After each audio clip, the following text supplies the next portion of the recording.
ముందుగా మనం కడాయిలో నూనె వేసుకొని జీలకర్ర వేసుకొని తర్వాత ఉల్లిపాయలు వేసుకోవాలి.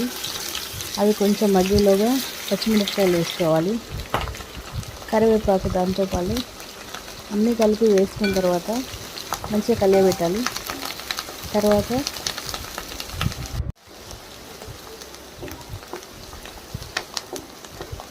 మంచిగా వేగుతున్నప్పుడు కొంచెం మల్లిపాయ ముద్ద వేసి మంచిగా కలుపుకోవాలి దాన్ని. తర్వాత పసుపు వేసుకోవాలి.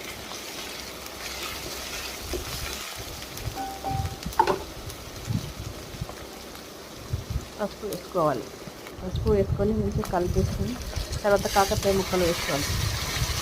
కాకరకాయ ముక్కలు ముందుగానే కడిగి ఉప్పులో నానబెట్టి పక్కన ఉంచాను ఒక అరగంట పాటు. తర్వాత నూనెలు వేగుతున్న తర్వాత ఒక 5 minutes వేగాలి. అలా పెద్ద మంట వేగిన తర్వాత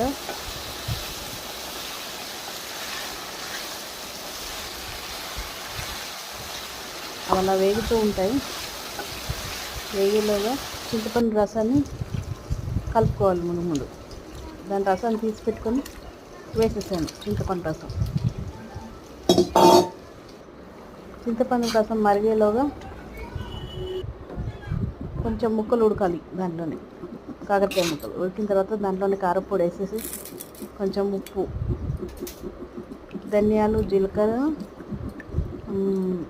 నువ్వులు 3 కలిపి వేయించి పెట్టుకోవాలి. పొడి వేసుకొని కొంచెం ముక్క ఉడికేలోగా చూసుకొని ఆ పొడి వేసేసుకోవాలి.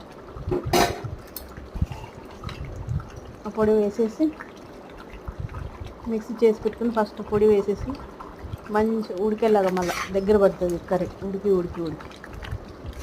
తర్వాత దగ్గరికి మరిగిన తర్వాత వాసన అయితే వస్తుంటుంది అన్నీ.